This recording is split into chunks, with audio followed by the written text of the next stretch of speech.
Hello दोस्तों। आज का इंग्लिश वर्ड है कार्टोग्राफी।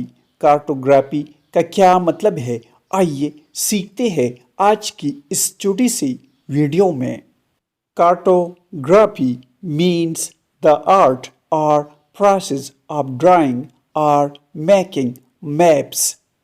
उर्दू में इसका मतलब है नक्शे बनाने या बनाने का फन या अमल।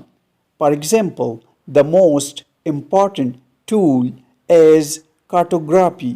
सबसे अहम टूल कार्टोग्राफी है। She is working on cartography.